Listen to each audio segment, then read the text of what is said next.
Dear all, today we provide translation service from English to Vietnamese.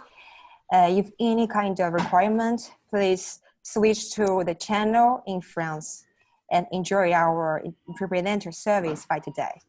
Thank you so much.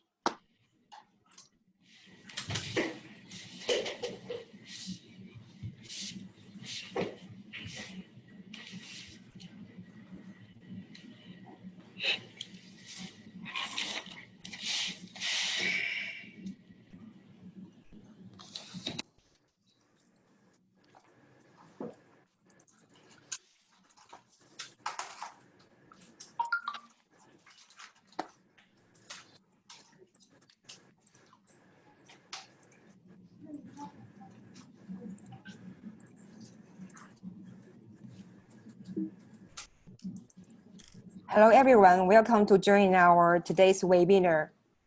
I'm Jessica Bai, Overseas Director in Energy Box. Welcome more.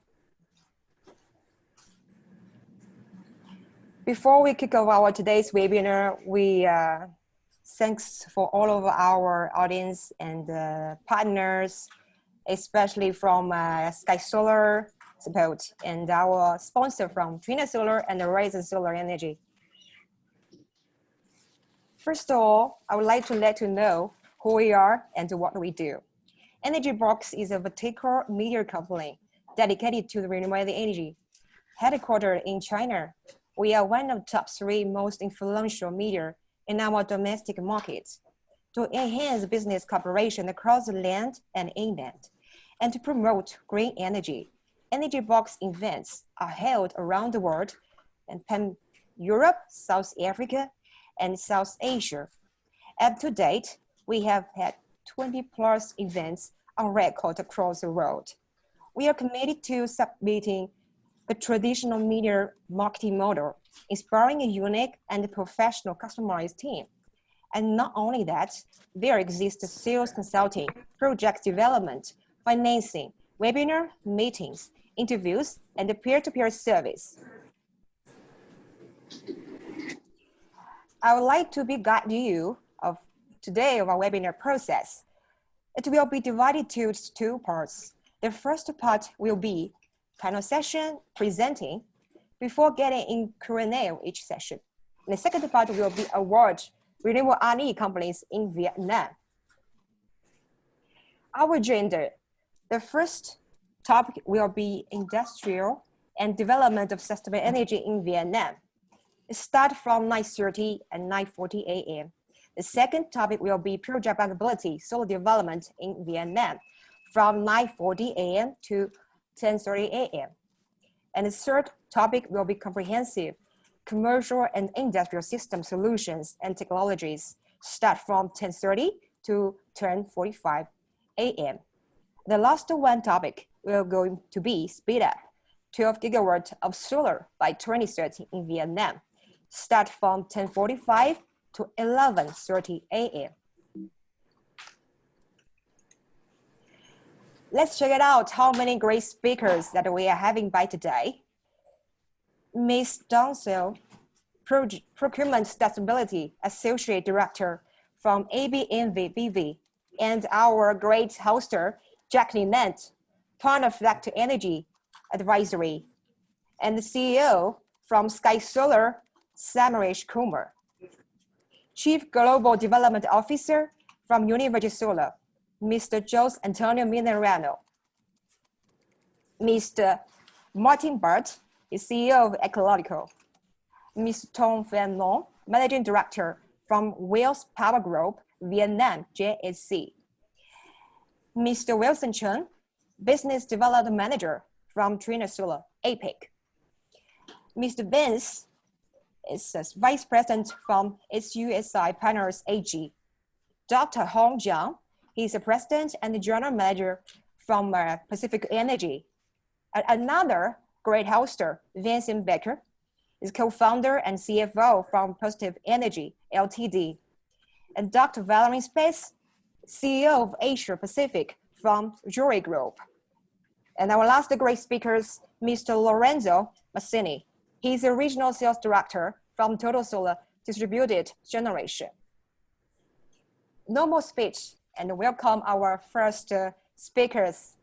Mrs. Say, are you ready to kick off your presentation? Yeah, good morning, everybody. My name is Thuy. I'm a Procurement and Sustainability Associate Director of Anheuser-Busch InBev Brewery, Vietnam. Today, I'm very happy and thanks for the invitation from Energy Box. I would like to share our goal to achieve the global goal of 100% of renewable energy in 2025. Let me share the screen. Okay. Can you share your screen now? Yeah.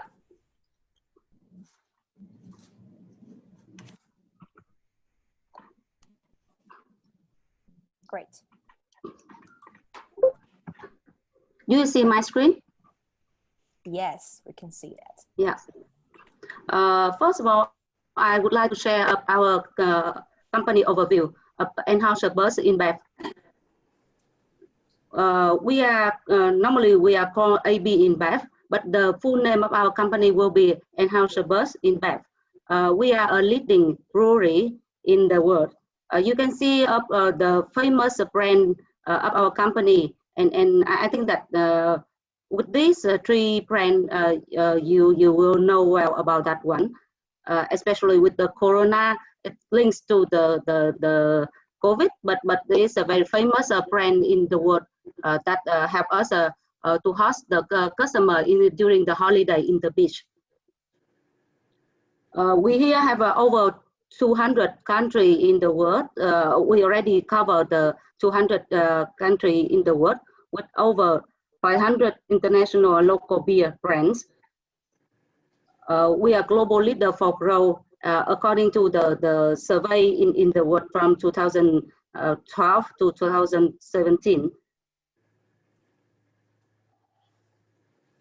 We are creating the better world and pay attention not only on our product, also pay attention on the farmer, do a cleaner world and healthy world.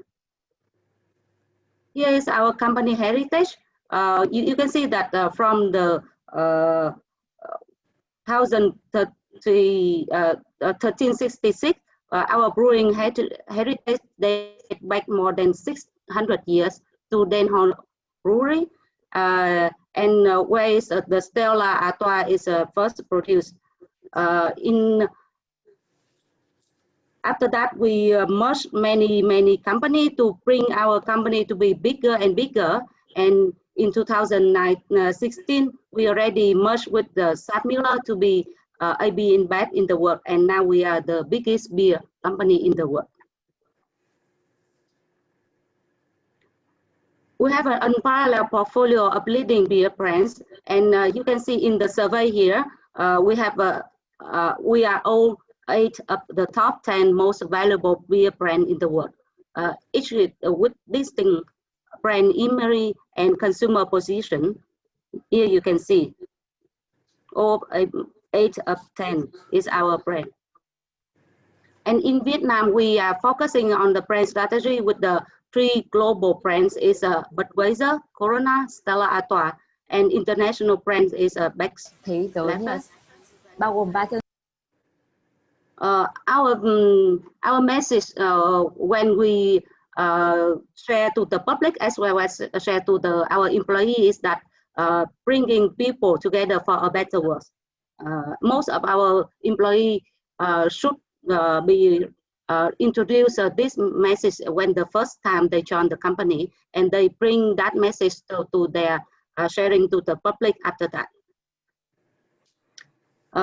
We are here as in BUC overview, and you can see that we have a 6 zone within APAC, and our APAC zone president is Mr. Chan Kraft, and in APAC we have a 6 zone here is a BU China, BU Australia and New Zealand, BU East Asia, BU South Asia, and BU Southeast Asia. Here is our BU. And our BU president will be is Mr. Chon Su, and we are taking care of 9 countries within Asian country.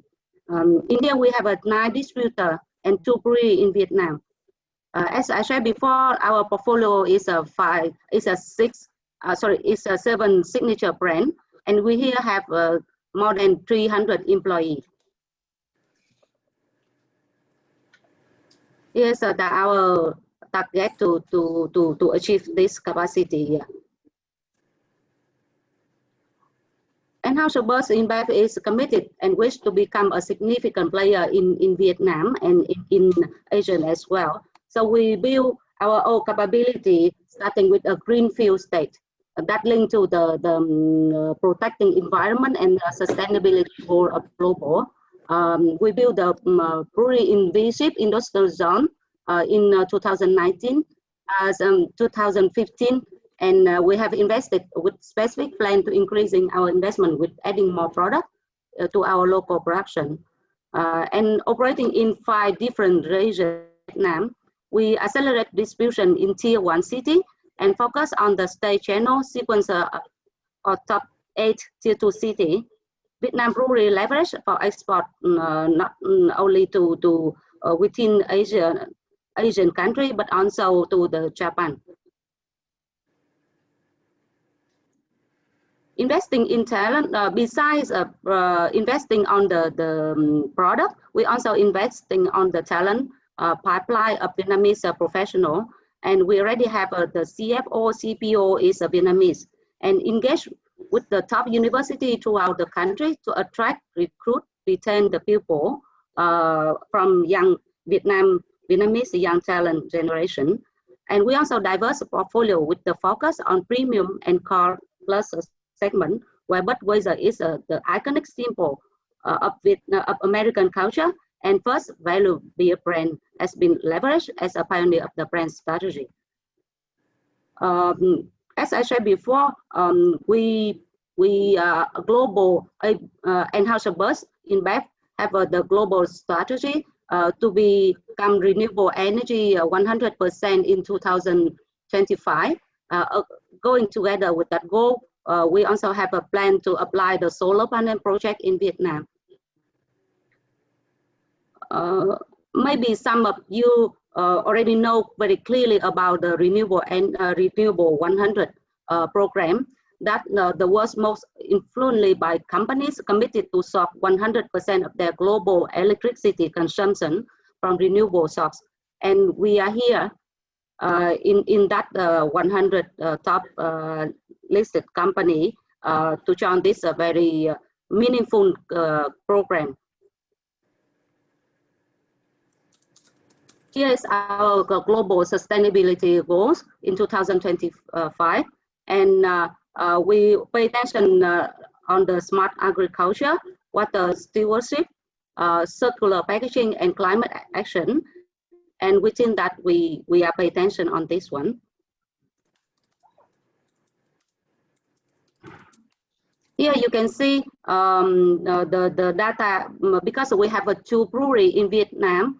One is in V-Ship, one is in Mỹ Phước industrial zone. So you can see the data we are doing with the solar program.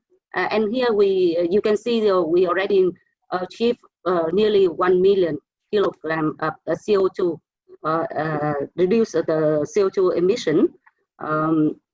And our goal will be to set up all of the solar panel in all of our top in the brewery. These are the data in the V-Ship, and here is the data in our Mỹ Phước brewery. Here is the very significant data at our side. And here's the image of our Mỹ Phước brewery with the goal in 2025 to cover all the solar panel in our rooftop. Besides that, we also checking up energy attribute certificate to make sure that in case our program related to current solar cannot match with the requirement and the goal in 2025, we also pay attention on this program that called energy attributes certificate. And we are still considering and checking the capability and the way to apply it in Vietnam to make sure that we can achieve the big goal and meaningful goal. We also consider on some upgrade system globally in Europe, in Japan, in US, and Taiwan, Mexico, and maybe some private sector segment to see on how this vendor to apply their renewable energy program and whether this fit with our target or not. Here you can see the flow of that one. Renewable energy certificate represent the renewable attribute of 1 megawatt of renewable energy generation.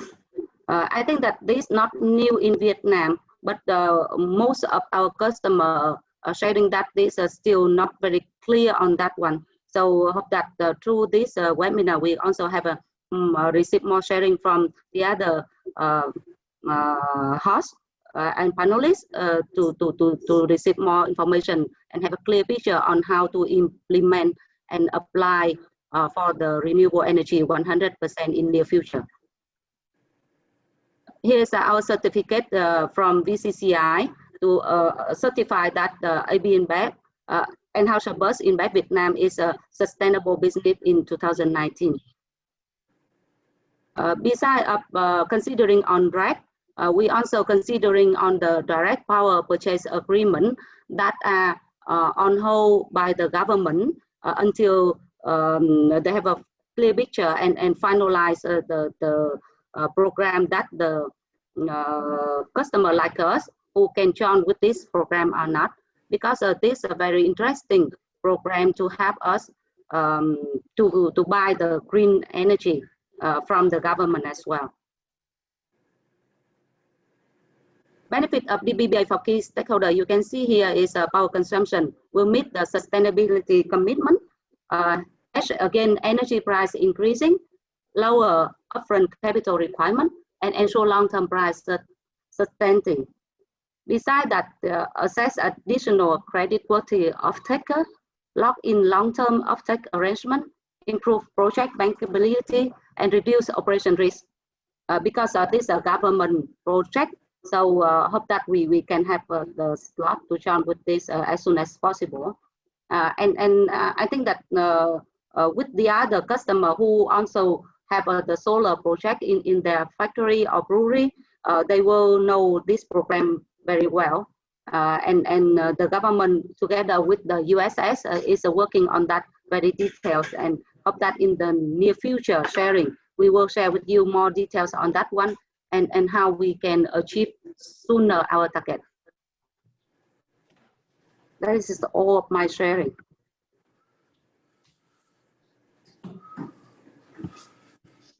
Thank you, Ms. Say. Thank you so much.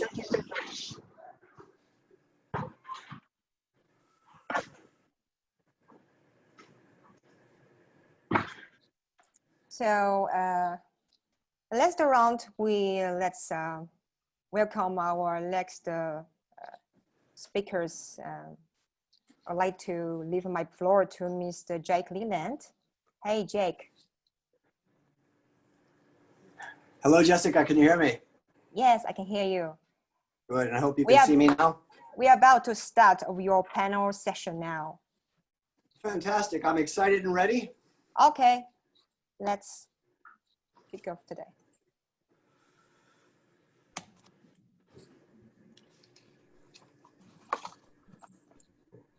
Dear all speakers, would you mind to turn on your video, camera, that we can see your, who are you?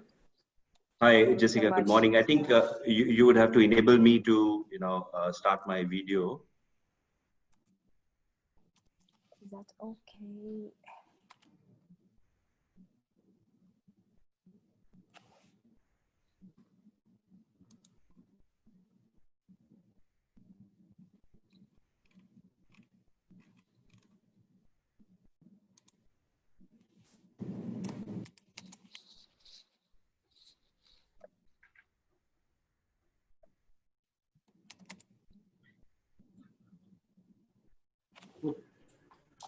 Dear all, are you ready?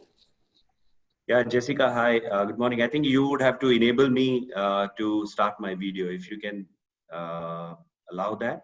Let me check. Yeah.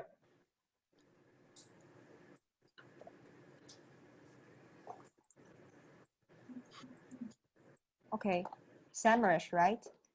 Yes. Okay, great. Okay, perfect. Yeah. Thank you so much. And then our other speakers missed the song. Okay, there we go.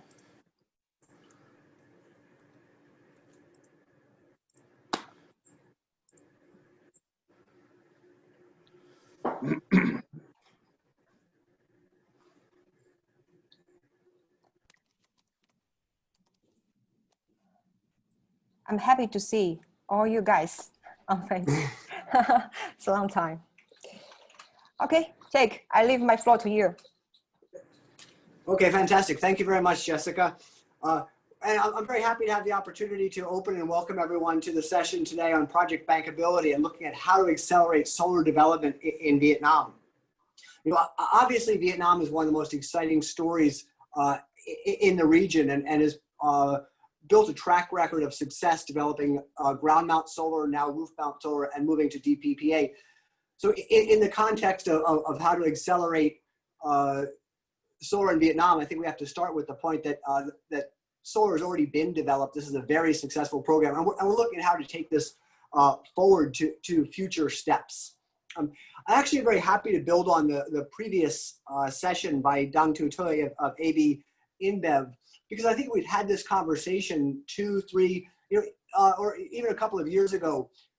Accelerating solar power is generally the role of the government. We think what the government can do. I think it's very important now to see the active, proactive role of the private sector and really pushing through RE100 and other programs to accelerate power. And so to accelerate the development of clean energy and actually putting some pressure or some assistance to the government in doing that. The panel is pretty short today. We have some great speakers, so I'm going to get very quickly into this. I think everyone knows the backdrop that Vietnam has been a huge success story, putting out something like 5 gigawatts of ground mount, now approaching a gigawatt of rooftop, and joining other regional countries such as Thailand and India, and making that be starting to become a mature business. And Vietnam seems to have 3 main areas where these developments are happening. It's the ground mount solar, large solar projects, rooftops, either selling into the Vietnam feed-in tariff program or on a C&I basis for own use. And then we just talked about the direct PPA program. I think this is a particularly good time to talk about this for a set of reasons. As I mentioned at the onset, I think Vietnam has had great progress. We're looking at what it needs to do to move forward further from that. I think COVID has created some confusion and lack of clarity. And then just this week, we've seen very good announcements out on rooftop solar and things we can update people on. So with that, I'll wrap up the introduction and go to start the panel. I'm very happy to have Samresh Kumar of SkyX Solar, Jose and Antonio Milan Rua, who we've shared the panel before, from Unisolar, Martin Bott of Ecoligo, and Ton Phang Long of Wealth Power. What I'll now do is turn the panel over to the floor. I may walk through that order. Ask you to give a very quick introduction of yourself and your role in solar power. And if you could possibly indicate if you agree with my categorization of the 3 categories, ground mount, rooftop, and DPPA, and which of those you're involved in, or whether your interest is more general. And so with that, can I ask Samresh to please introduce yourself? Yeah, sure. Thank you, Jack. Thank you for the introduction, and thank you, Jessica, for inviting me to join this very useful seminar. Good morning, everybody. My name is Samresh Kumar. I'm the Chairman CEO of SkyX Solar. SkyX Solar is a super focused company only in the rooftop solar space, only within the C&I space, and only within Vietnam. Right? It is owned by Vina Capital, which is one of the largest and leading asset management and investment management groups in Vietnam. Vina Capital has been operating in Vietnam for the last 20 odd years across different sectors. with SkyX Solar, I am pretty excited to develop within the rooftop solar space. Our plan is to develop a few hundred megawatts in the next 3 years. This year we should do around 30 to 40 megawatts. So I'm happy to engage in this discussion. Fantastic, thank you very much. And that sounds like a great background. I really look forward to hearing about that. And then how about Jose, would you give a little bit of background on yourself, please?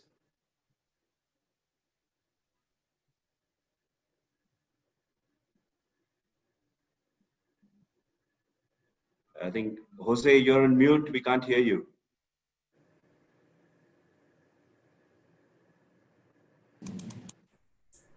So maybe what I'll do is I'll skip Jose for the moment. Oh, I'm sorry, Jose. Go ahead, please go ahead.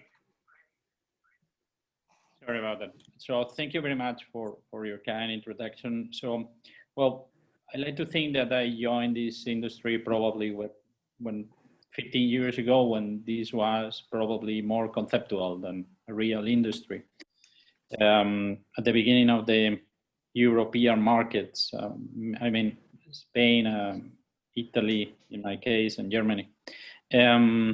Well, Universal arrived to Vietnam in 2016 with the clear idea to develop a ground-mounted project. Up to date, we have developed 265 megawatts of ground-mounted projects in Vietnam, and well, we are as well developing projects in 14 countries. So my duty is global, supervising the development and the business strategy of the company in all these countries. And I'm gonna be absolutely happy to speak with you about my thoughts about the Vietnamese market and the potential challenge that we have in front for the coming years. Great, fantastic. Thank you very much. I'll look forward to that. With that, why don't we move on? I'm not sure if we have Martin on or a representative from Ecoligo.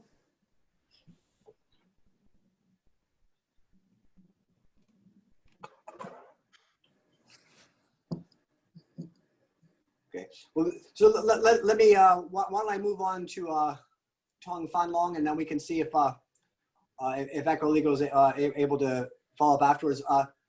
Would you please go ahead?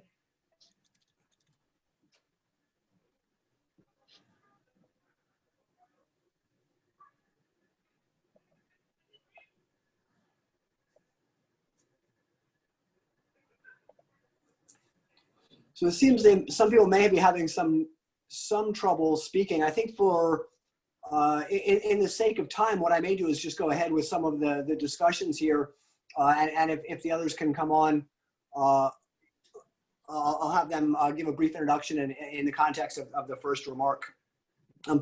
I think what I'd like to do then is move to the first question. We're talking about how to accelerate solar development in Vietnam, but I mentioned at the outset, this is not a new market. This has been a very successful accelerated market. We're looking at how to take it forward in a more mature way that improves on and builds on the lessons of this first couple of years phase.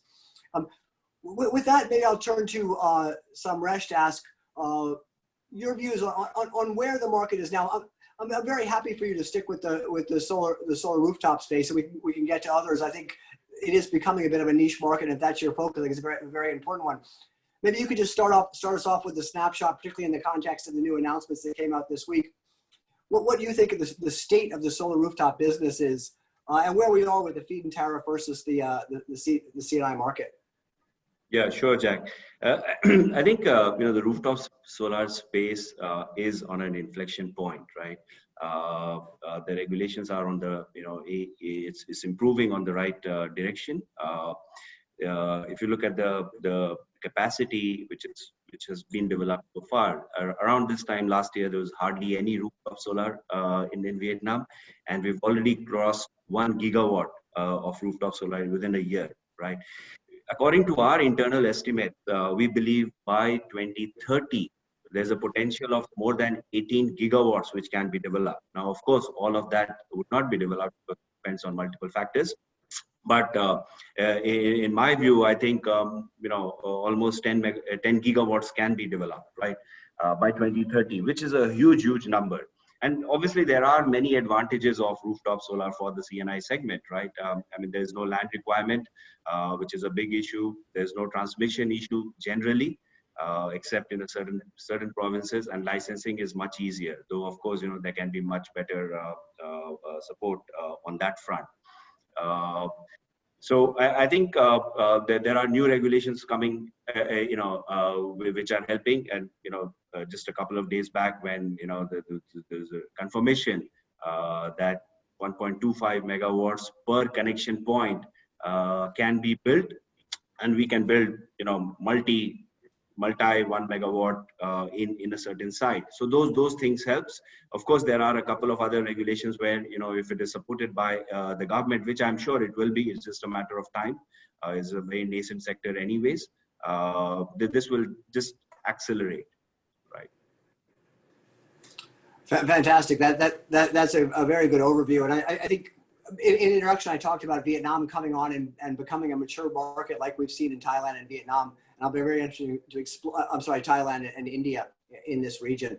And I'll look forward to exploring that with you a bit as we go forward. Jose, I know you're more involved in the ground mount and some of the larger projects, but maybe your view has shifted a bit. Would you give us a quick view on the snapshot of where you see the industry, please? Well, honestly, speaking, as Mr. Kumar mentioned, there's a huge potential in the Vietnamese CNA market, especially because under my humble point of view, if we are able to drive the market to be enough open to stabilize and the right bidirectional relationship between sponsors, developers, and off-takers through our real corporate PPAs, okay, we are going to be able to move the Vietnamese market to the necessary step that we have been needed from the regulatory, in order to remove the regulatory risk from the equation, okay, that it's absolutely needed under my humble point of view, okay. The business strategy that we have in mind, it's obvious to try to move to that scenario. Universal it's already committed to move and to step into the CNA market, mostly because, I like to think, Jack, that sometimes when we speak about the Vietnamese market, we are quite benevolent, okay? Because, and being honest with you, when I need to allocate resources internally in my company for the Vietnamese market, I always front to main questions coming from my colleagues of the board of the company. Okay, the first one, it's when I mentioned that the current Circular 18 has been removed, certain aspects about the indemnity that we need that give us some peace of mind or wherever. They always ask me if this is a law in force or has been approved by the government, or it's a circular that will be amended by another circular in less than 3 months, okay? And the second question is obvious, for how long they will keep it in place, okay? So I mean, long-term investors, companies, we need reliable policies in place in order to take investment decisions, and this is quite important. And this is something that not always has been happening in the recent years in Vietnam, and I like to think that the growing of the Vietnamese market has been linked to the necessity that most of us have to develop and invest in real utility scale projects. That means volume. Okay, at the end of the day, because I'm based in Japan and it's almost impossible to me to develop a project bigger than 2 megawatts for obvious reasons, same in Taiwan and same in South Korea, So, future it's interesting for Vietnamese market, but it's not, and I would like to think that I want to move and to step into the CNA market, removing from the equation or trying to keep things between sponsors and long-term investors and off-takers, okay, in order to try to stabilize the right PPAs and in order to jump into the what could be a standard project finance, okay, that it's almost something that we need to improve in the market. Great. Thank you very much. And I think those are some interesting issues you brought up, and we'll explore those a little bit more as we go forward. I just want to check quickly. It seems to me there are 2 panelists so far in the registration. I don't see others on. If anyone from Ecoligo or Welsh Power is on, would you please say something or raise a hand?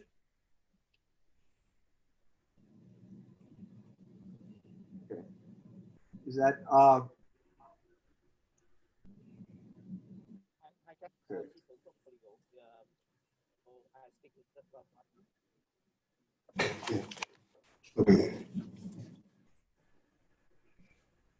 Okay, so it seems like we're moving ahead with a panel of 2. I think it'll be great panelists and a great session. So happy to keep forward with this, and if anyone else can join as we move forward, we'll include them. And yes, hey Jake, yes, because of some registration issues, Mr. Tong from Welsh Power and his board member, Mr. Nock, will instead of his to present by this presentation. Mr. Nock, can you say something?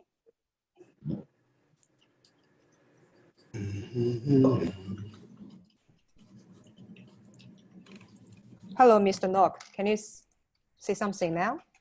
In order to make sure that you are here to be with us.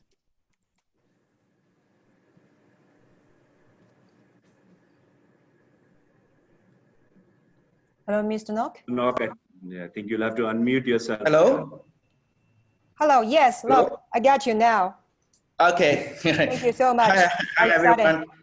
Sorry, I got trouble with the microphone. Okay, no worry. Could you please give us a short intro about you and your company? Okay, hold on. Thank you so much. Thank you, Jessica. I'll be happy, more than happy.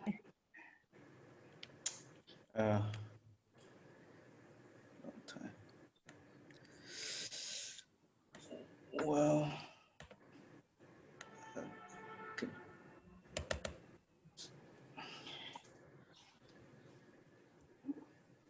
okay. Can you hear me now? Yes, we can. I can. Okay. Because it's supposed the mid to long supposed to be here today, not me. So he's busy with some other work in Hanoi. So I represent for the company to join today. Mr. Nock, I want to see your face now. Could you please turn on your camera? If you have. Camera. Yeah, if you have. Okay. If you don't mind. Thank you so much. Okay. Can you see me now? Yes. Looks good. Okay. So where's the PDF file? Could I make a very short introduction about the company? Yes, please do. Thank you. Yes. The company is quite young, 2 years old. We established 2 years ago, but we're moving very fast. We are currently on Mihir Power solar power project in Bindin, 50 megawatts. Another project in solar, floating solar in Bindin too is 50 megawatt. This is the second one in Vietnam up until now that we already signed the PPA with the government and is under construction. We are on another 50 megawatt on ground in another province as well. And one of the biggest projects we are currently doing is the LNG Chiang Mai, 4,000 megawatts. And currently we are already signed the mandates with the IFC, the World Bank to fund the projects. So we are waiting to get into a PDP for this project. It's located in central Vietnam in Hue City. And for solar and wind, we're still expanding. You know, expanding to wait for the third round of tariff. Great, fantastic. That's a very interesting background. I think fits very nicely. Before you talked, we looked at the three segments of Vietnamese solar being ground mount, solar rooftop, and the direct PPA. And it sounds like your background is on the ground mount side, and we'll maybe follow up and ask you some questions about that as we go forward.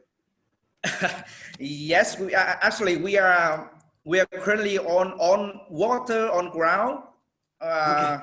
but we haven't done the rooftop because you know, we are focused on the big scale projects, because on rooftop you have to limit it to maximum 1 megawatt, and it's currently we have to work on with the you know, government policy. Like I heard that like Mr. Thuy discussed about the direct PPA, you know, straight sell to the factory, or sell to, you have to use the EVN transmission line, but it's not clear yet. The government haven't made decision, so it's a bit difficult for the company, for the investor, especially from overseas investor, to come to Vietnam or want to invest into the you know, rooftop. But the ground and water is clear, you know. Okay. Yeah. Good. Well, great. I think you've been very helpful in introducing another category. I think I should also bring floating solar into this. So thank you for that. Maybe what I'll do now is start to move to the first questions in terms of looking more at what some of the real barriers are. Maybe I'll start very quickly with rooftop and then go to some of the other sectors. Yes. And so Samrush, maybe I'll ask you again if you could talk to us a little bit. You know, I think the business you described is a very exciting one, certainly with the 30 megawatt targets and the C&I focus. You're looking at very much building a modern sort of regional type C&I business. Would you tell us a little bit about what that's like on the ground? Are you facing barriers? Are there problems with interconnection, with getting companies to go along? Is the market fairly smooth? How do you see things? Yeah, sure, Jack. So, you know, as I said, the segment is very, very exciting. It does not have many of the challenges, including the contracts, right? So we have robust contracts which we can sign with our clients, you know, and those are bilaterally negotiated contracts, which are bankable as well. We currently have a pipeline of more than 200 megawatts, you know, as I speak right now. So there's from a demand perspective, there's a huge demand from the corporate side as well. And as you know, our previous speaker, Thuy, mentioned, you know, the list of companies going into the RE100 program is increasing, you know, by the month, right? So from the corporate side, huge demand. You know, there are more and more factories getting shifted to Vietnam as well. We see so many newer industrial parks getting built or planning to get built. So more companies would come in. They would want renewable energy power, right? And rooftop solar fits beautifully because it helps monetize the idle roofs as well, right? The challenges, what we are seeing, I think one is regarding, you know, the threshold capacity. Though obviously a couple of days back, you know, MIT came with a, you know, very, very positive decision, but it's still 1.25 megawatt per connection point.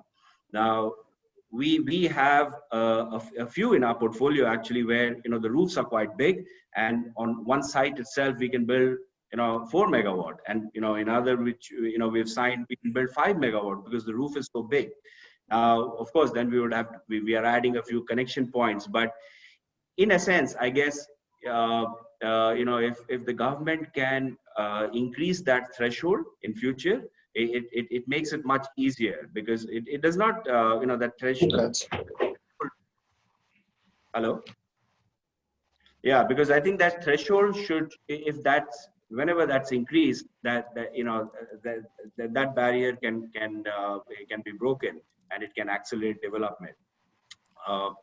The second is, again, there is not a very clear regulation regarding, you know, putting solar rooftop behind the meter, right?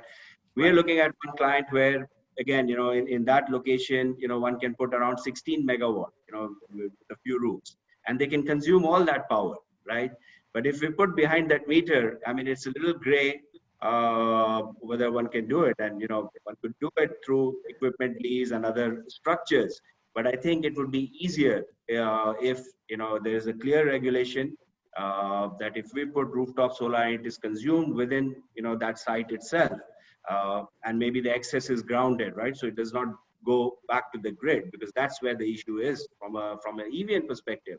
Then it will really accelerate the rooftop solar development. I don't see any reason why a few gigawatts can't be developed in the next 2-3 years, right? In terms of licensing and so on, we're not facing any issue, except in one province where we saw that connecting to the grid would be a challenge because there were a lot of ground-mounted solar already built. So in that province, in that couple of provinces, we are not doing any rooftop solar.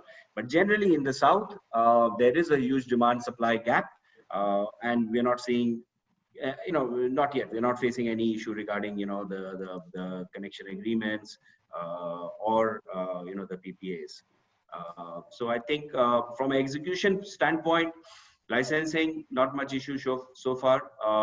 Obviously, because of the impending deadline for the FIT 2, there is a lot of activity happening, and one has to close those projects and commission those projects before December.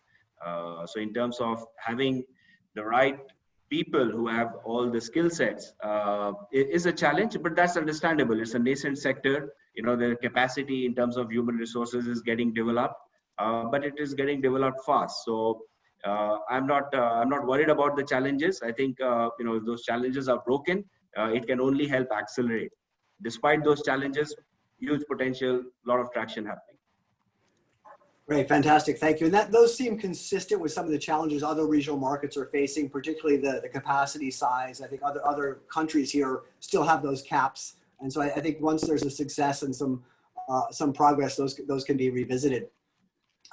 If you don't mind, I'm going to put you on the spot a little bit longer. I'd like to get the audience questions in and encourage members of the audience to ask any specific questions.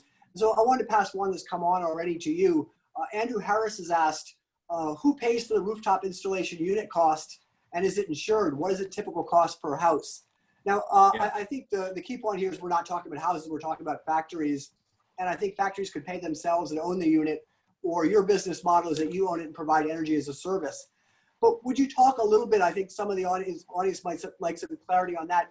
And in terms of the cost per unit, maybe that's in a megawatt hours.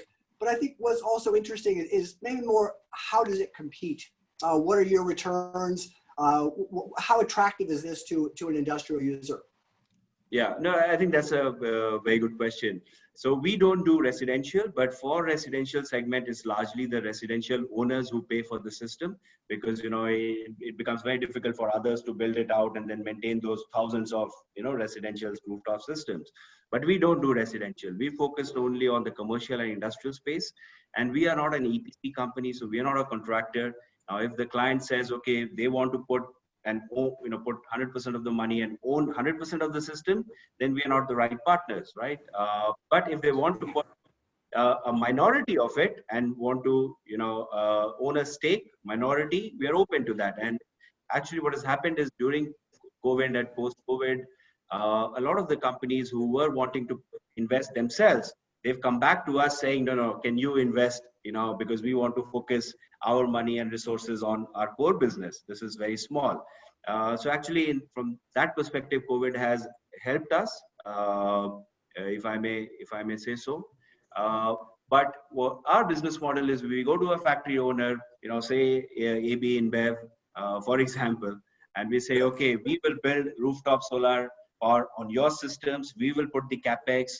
We will do the O&M, and you don't have to put even a single dollar on this, and you would start saving money, right? So there are different commercial structures. So either we can give a discount to your EVN tariff, or we can also agree on a fixed tariff for the next 20-25 years, the contract period.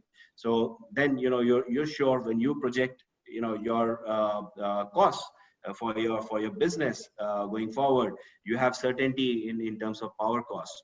So we see a lot of positive interest from companies, depending on what view of the electricity tariff they take in future, right? So either of the two mechanisms they can choose in. Now, we get a lot of questions from the factories again, they can invest themselves versus we investing, right? What the answer is that the factories can invest themselves, but it is not their core business. And this is a very, very small part of their bigger business, whether it's a beer manufacturing, whether it's a carbonate manufacturing or a milk manufacturing unit. Their business is much bigger than the solar. Now, the profitability and returns in solar is not immediate. It's not 20% IRR and so on, right? I mean, it's early teens project IRRs. But the reason why we as a developer are willing to invest and own these systems is because we can get scale, right, across owning many, many systems. So when we have 100, 200, 300, 500 megawatts, right, across these different systems, we get scale, we get economies of scale, right? And then this is our core business. And so we would make sure that, these perform to the best potential for the next 30 odd years. Coming to the insurance question, Andrew, yes, it is insured.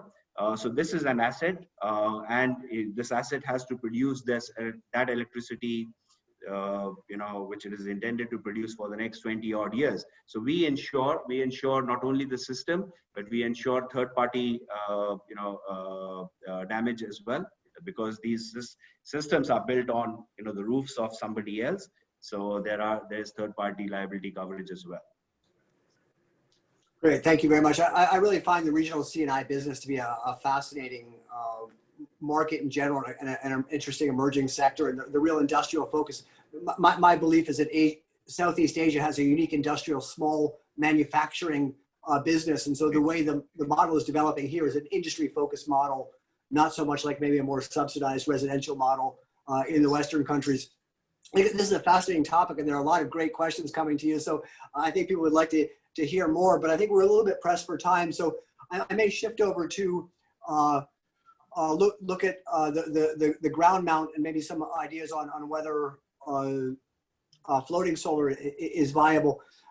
Jose, I know you gave a very good introduction at the beginning and made some really important, interesting points about some of the barriers you're facing. Would you like to provide a little bit more detail on that, and hopefully a window towards what could make those better?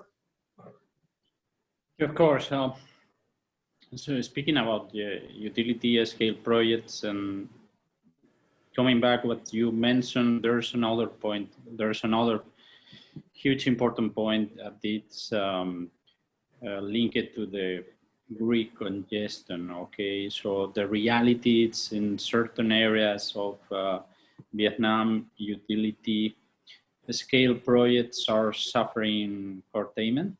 Okay, that means that especially in two areas, in Binh Tuan and Ninh Tuan, the capacity already approved, it's almost double than the grid usable at this time. Okay, so you must take a lot of care with this, and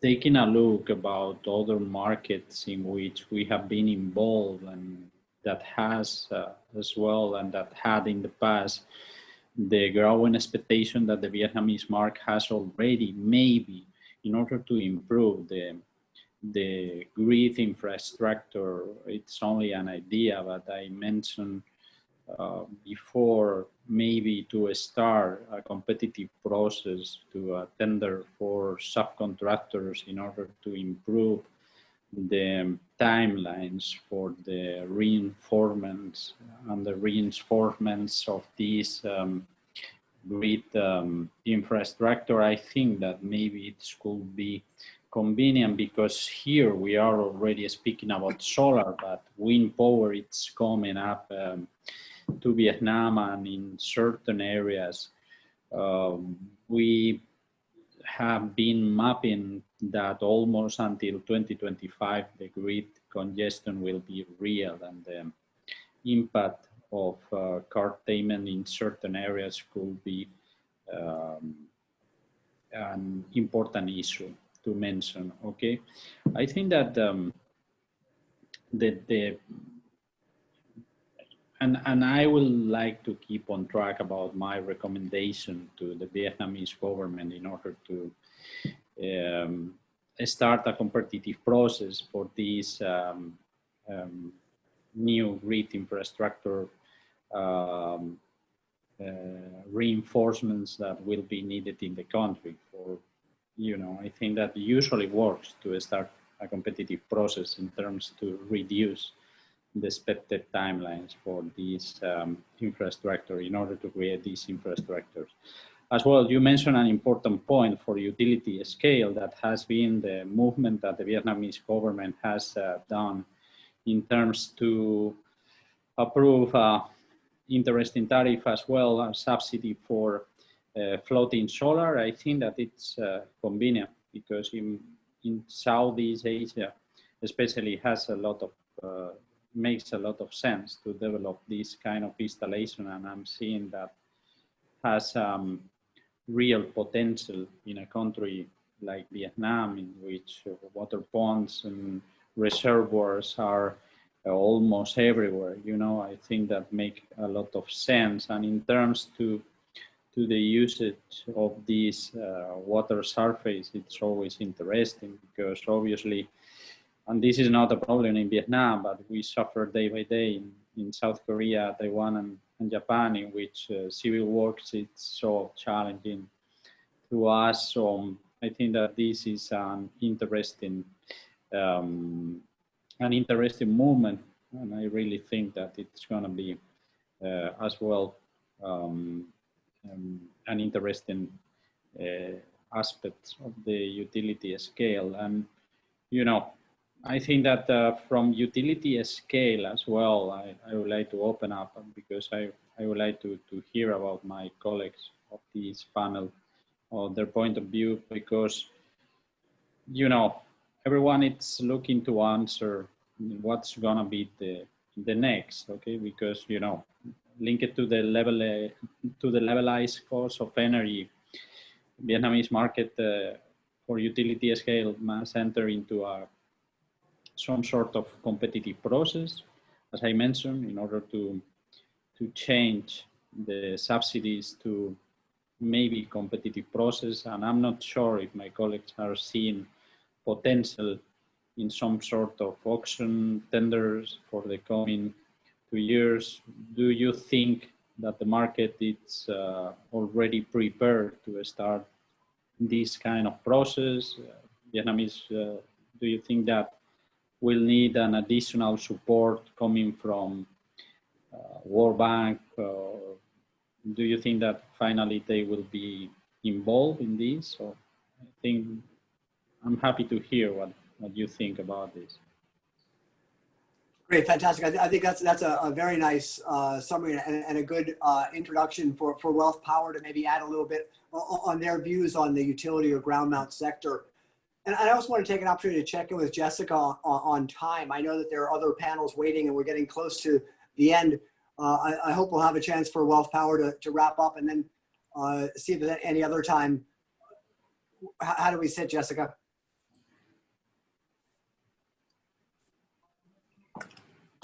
Yes, hi, Jack. Thank you all of speakers for the fantastic sharing for your panels. Yes, it's time to kick off our next topic from Trina Solar. So thank you so much.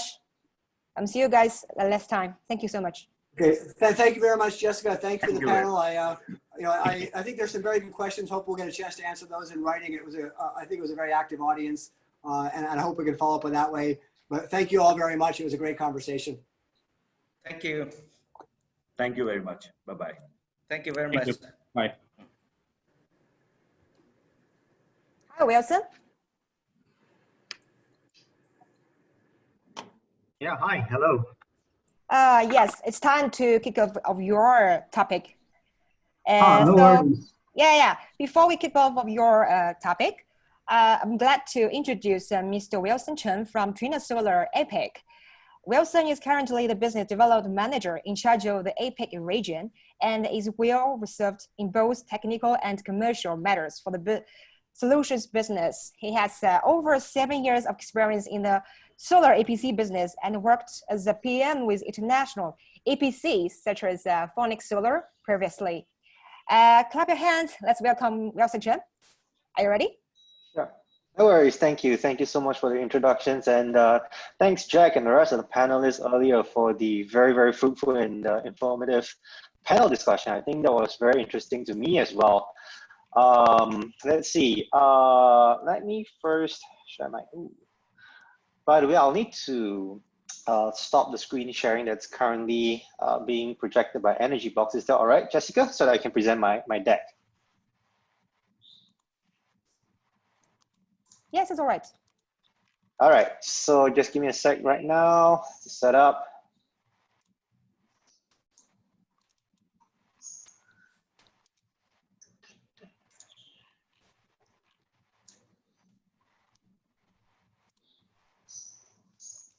Okay, and I believe we are out. Could you guys just let me know if you see the main presentation from my end? Everything fine. Fantastic. Everything fine. Fantastic. Okay, very good. So thanks everyone for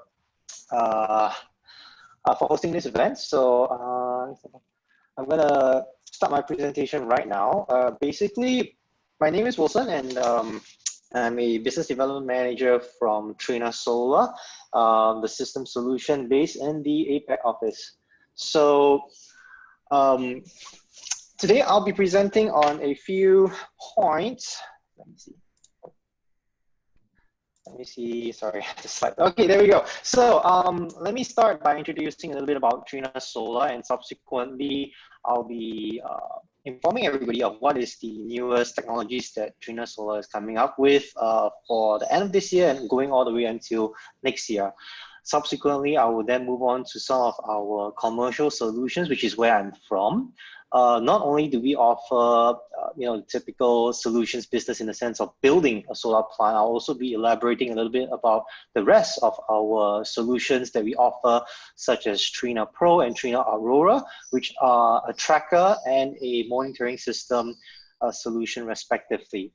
I will then touch on some of the benefits of why people or some of the end users may consider using Trina Solar, and then I'll wrap it up with some of our project references and applications of our solution. Right, so Trina Solar, it was founded in 1997, and basically we are a tier 1 module manufacturer, but as the years went by, we basically diversified and currently have a different bunch of solution offering, not only just on solar modules. So I think in the solar industry, Trina Solar is already well received. One of the latest news for Trina Solar is that we delisted from the New York Stock Exchange, and we have recently relisted on the Shanghai Stock Exchange this year. Sorry, yes. Yeah, could you please switch to the full presentation mode? Oh, yeah, that was what I was saying. Are you guys looking at the main screen? Let me see. You're looking at my, hold on one second. Thank you so much. No worries. Actually, I was supposed to only be showing the main presentation. Let me see. Yes. Right. Do you guys now see the correct screen? I was supposed to present the main screen. I apologize if you guys have been seeing my presenter's tag at the back end. Right. Is it fine now? It's fine now. Thank you so much. Fantastic. Thanks for your feedback, Jessica. So, right, like what I was saying earlier, continuing on, we have basically relisted in the Shanghai Stock Exchange. So this was done about 3 months ago, back in June. Some of the information you can read it yourself. There it is. So basically, we are also, this is something that we're pretty proud of, from the Bloomberg NEF module bankability results. This is our 5th year running, 2020. We just got the results a couple of weeks ago. So 5 years running for top bankable module supplier. So in terms of where Trina Solar is, basically the HQ is in Changzhou, and we have regional offices all over the world. Where I'm from, we represent the APAC region, and of course it's based in Singapore. Then for the rest, we have regional offices in San Jose, in Switzerland, respectively. So let's talk about modules first, since that's where Trina Solar is primarily the heart of, right? Modules. So we have recently launched our Vertex modules. We started with about the 500 kilowatt plus range, and looking into next year, we're looking into the 600 watt peak module era based on our Vertex technology. So this technology basically is possible because of some of our R&D research into the module manufacturing processes, right? We've got some half-cut non-destructive cutting, we've got MBB technology, and then we have high density encapsulation to compact and squeeze as much power as possible into our solar modules. So moving into the products that we be offering somewhere early to middle of next year, basically the 600 watt peak kind of solar module will be available somewhere in about Q2 to Q3 2021 next year. So currently, closer to the end of this year and to Q1 2021, we're looking at about 550 watt peak kind of power range for our Vertex series modules. So this would be interesting on this slide here, because I think to some of the developers and maybe to installers, what is the difference in terms of using bigger size panels would obviously come from your balance of system savings, right? So this is a comparison that we did basically between the Vertex modules, which are going to be available next year, versus traditional monocrystalline technology modules, which is currently available in the market, about the 585 watt peak kind of range kind of series. So long story short, if you guys can take a look at the deck later on, but the main summary of all this is you get about 1.5, maybe 2 cents off in terms of your overall EPC cost kind of savings if you talk about using a bigger solar module like what we have. So this is basically the new technology that's going to be coming out from Trina Solar. Then I'll be moving on to a little bit more on the where I'm from, basically the commercial solutions side of things, right? So like I mentioned earlier, Trina Solar, right? We started as a PV module manufacturing business. Right now, that's the 1.0 type of our business. In 2.0, we moved into system solutions. So that's where we are right now. We have the Trina Pro, which is our tracker, which is meant for our utility projects. We have distributed PV systems, which is where I'm from, basically. And then subsequently, we are moving onwards in the coming year or two to move towards smart energy management. So we're talking about energy storage, energy cloud platform, and you know, IoT of things. So Internet of Things. Sorry. So that's the direction that Trina Solar is moving towards.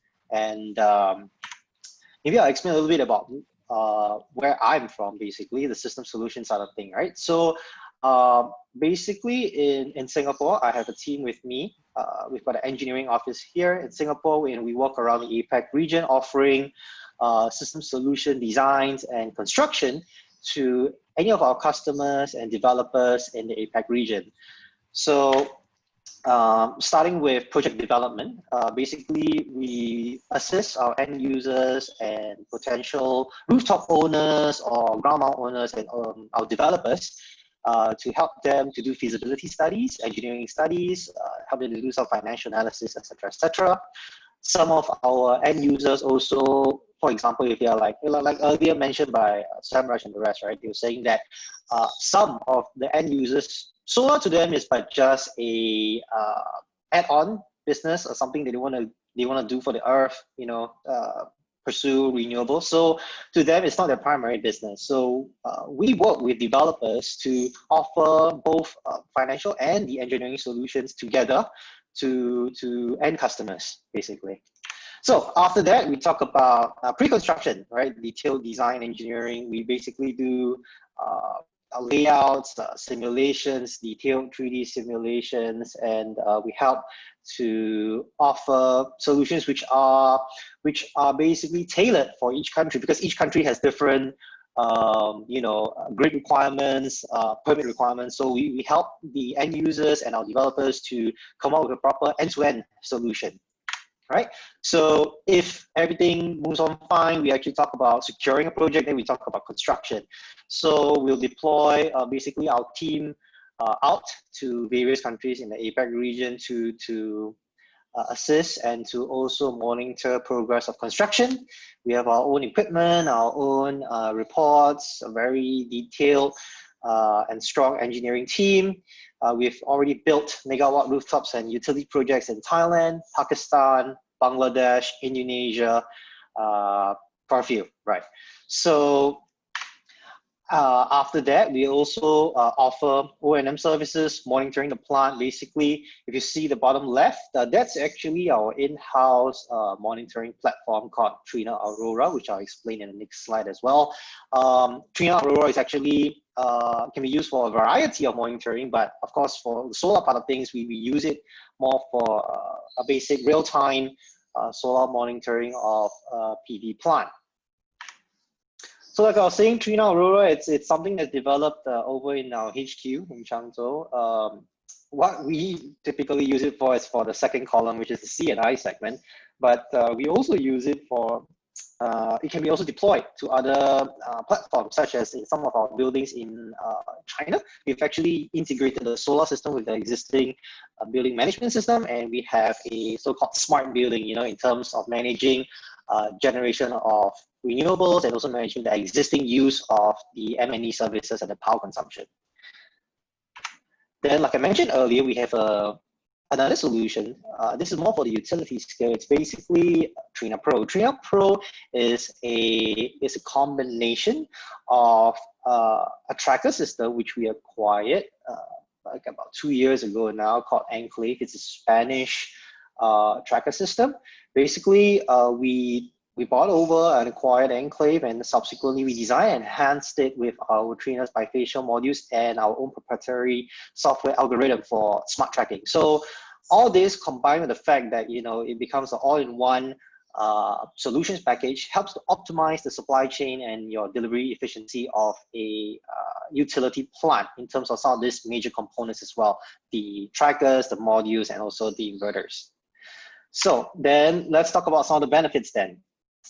But before we do so, I think it's easier to recognize what are some of the challenges that people typically face or feedback from our customers, basically. So things like low bankability, unreliable support and services, or after a while they can't find the original installer for the plant, because solar plants, for a developer or if you're an end user, you want to build it yourself, it's supposed to last you give and take 20 years, 25 years. So, you want to find someone that's going to be here for the long term as well, right?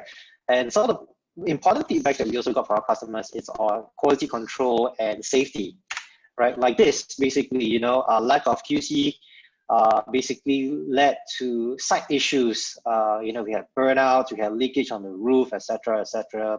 These are things that feedback from our customers, their previous experiences, and we try to ensure that these things do not happen on our watch, basically. So the main benefit, basically, we offer end-to-end value chain. It's from start to end, from project development all the way until O&M. Our supply chain is pretty optimized as well, because it's what we've been doing since day one. So that's basically one of the main benefits of working with Trina. So running short on time here, so let me just run through very quickly some of the applications and references, right? I think some of us have been quite interested in doing or discussing on floating. So Trina actually built this a couple of years ago, 2018, right? 2 years ago. So it's actually managed by Trina Solar. We own the plant. It's a disused mine quarry, and then we built this and developed it just to see how feasible is floating solar back then. Apart from that, we've got carports that were designed and built. Plants like this is in Thailand. This one was built by my team. It's an exhibition center. I believe back then the biggest exhibition center with solar systems installed back in Thailand in 2018. Rice mills as well, some of our other utility scale, rooftop projects. Yep, we've also done works in Pakistan and India. Yep, so just nice, I've hit about 15 minutes. That's basically an introduction of Trina Solar and our solutions team. If you guys have any questions, I believe you have questions, but I can't really see the Q&A because I closed the share screen. So anyways, if there are any questions, feel free to ask it there. If not, you may contact us. My email is also on the first page. If you have any questions or inquiries, just let us know. And with that, 15 minutes on the dot. I'll hand it back to Jessica. Thank you. Thank you, Wilson. Thank you so much for your presentation. So it's time we move to the next topic. Let's welcome our next hostess, Mr. Vincent Baker from Positive Energy. Hi, Vincent. Are you there? Hi, Jessica. Hi, good morning. Yes, I'm here. Can you hear me? Yes, I can hear you. Are you ready? I'm ready. Okay, fantastic. I'm going to leave my floor to you. All right, thank you very much, Jessica.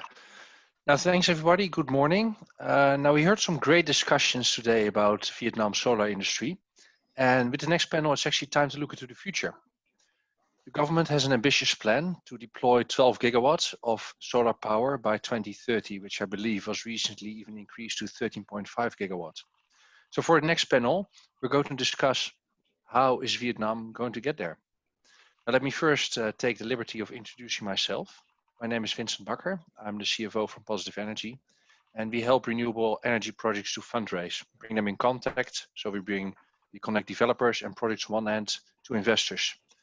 So the topic of enabling 12 gigawatt of solar is very close to my heart. And I'm very pleased today that we have a very diverse panel bringing together all aspects of the industry, the investors, the developers, and the EPC. The people that we have today in the room is Dr. Huang Giang from Pacifico Energy, Dr. Valerie Speth from the Dewey Group, Mr. Lorenzo Mancini from Total Solar, and Mr. Bensei Chidgedi from Susi Partners. And today we're going to discuss how to speed up 12 gigawatts of solar. Now, to start with the panel, I would like to ask each of the panel members to give me a very, very, very short introduction about your company and, of course, what activities you currently do in Vietnam. So maybe Dr. Huang, I can start with you.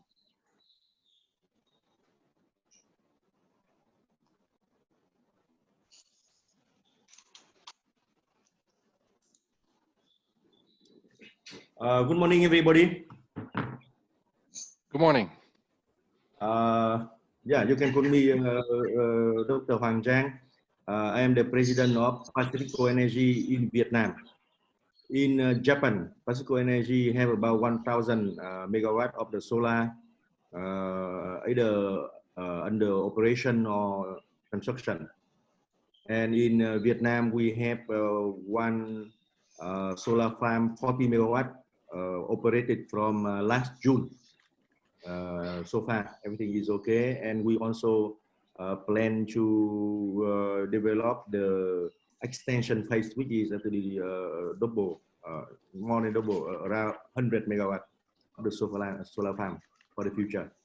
I am also the vice president for Vietnam Clean Energy Association and Bình Thuận, one for wind in Vietnam, Wind and Solar Association, also vice president. So that's it all about me. All right, it seems like you are very well connected with the industry, so we'll hear a lot of good inputs from your side. Yeah, Mr. Bensei. Mr. Bensei, can I give the floor to you? Yep. Yes, thank you, Vincent, and good morning to everyone, and thank you for the invitation. My name is Bensei Chidgedi. I work for Susi Partners. Susi Partners is a Swiss private equity house. We are fund managers. We are managing currently $2 billion of investor commitments across the globe under 7 different funds. We've invested into over 800 megawatts of solar and wind projects across the globe. We have a specific energy efficiency and energy storage fund as well. We are currently in the process of launching a fund for Southeast Asia emerging markets. that we are managing out of Singapore. So we are looking at several different opportunities in this region, including Vietnam. We are very excited about the Vietnamese space, whether it's utility scale, whether it's ground mount, whether it's rooftops, or whether it's energy efficiency, or even energy storage. We think that it has the right fundamentals, and we look forward to seeing how we can help Vietnam achieve this over 12 gigawatts of solar by 2030. Thank you, Mr. Vincent. Dr. Valerie, can I give the floor to you? Sure. So, hello, good morning, everybody. Very happy to join today's panel. So my name is Valerie. I'm sitting in Singapore, and I'm responsible for the entire APEC region, which includes Japan, Australia, the half of Singapore, and then Southeast Asian countries such as Thailand, Philippines, India, Vietnam. UV actually started with wind already in 1998 and was basically a German developer, and expanded pretty quickly also in the wind in the solar sector. So within the APEC region, we already built 1 gigawatt of solar in different countries, and we're also operating this. In terms of Vietnam, we are lucky to build already in the first round 130 megawatts of large-scale solar projects. But we're not limited to this. So for example, in Australia, we're focused on hybrid projects that actually combine solar, wind, as well as battery. Very happy to be here today, and looking forward to all the panelists to discuss the speed up to 12 gigawatt of solar in Vietnam. Thank you very much. And last but of course not least, Lorenzo from Total Solar. Yes, hi, good morning everyone. Thank you for inviting me. Total Solar is the renewable arm of Total, which is a big French multinational. We are headquartered in Singapore. I'm based in Singapore for Southeast Asia. And specifically, Vietnam is a really important market for us because it's booming, like everyone has been saying today. We have already some projects in execution, which are going to be COD before the end of the year. And we are looking at many more in pipeline. So I'm looking forward to the conversation. Thank you very much. All right, now then we can start with the discussion. I think a lot of things have, of course, been accomplished in Vietnam. A lot of solar has been built, but we're not there yet on the 30.5 gigawatts. Maybe I can start with Dr. Wang. From your experience, how can Pacifico build the 1 gigawatt in Japan? How can they deploy the 1 gigawatt in Vietnam? Yes, as you know, Vietnam is in the big shortage of energy in the future. And according to the top government decision recently, the renewable energy will become the key of the development of the country. Together with LNG, the corn will be less important, and the other thing, you know, already nuclear is no more developed at the moment, and then hydro will also have no more capacity. So solar power is very important, and it is the way the country will develop together with the wind in the future for the renewable. For the solar, luckily that we have the very good fit-in tariff, the first one, and after June next year, last year we already have at the moment about 5,289 megawatt AC, or 6,364 megawatt peak already under the commercial operation.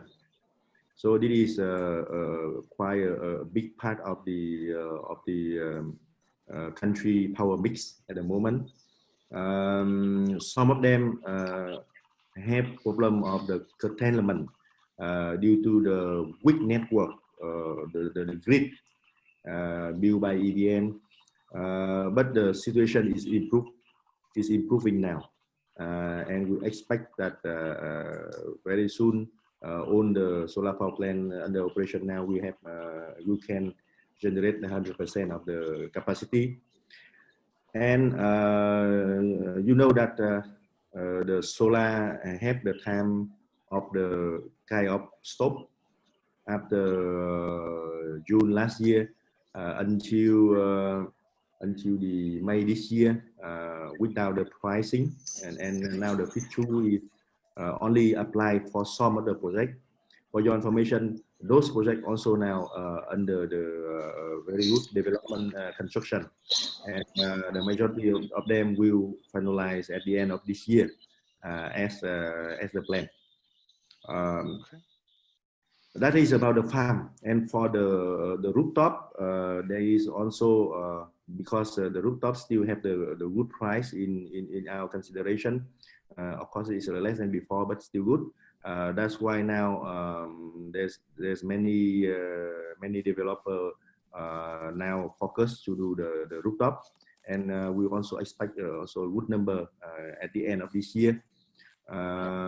We can expect that the rooftop feed-in tariff will be extended, just a rumor, until the middle of next year. And for the future of the farm, you know, there is also talking a lot now about the auction program to develop that with the 3 scenarios that the MOIT, Ministry of Industry and Trade, already report to the Prime Minister.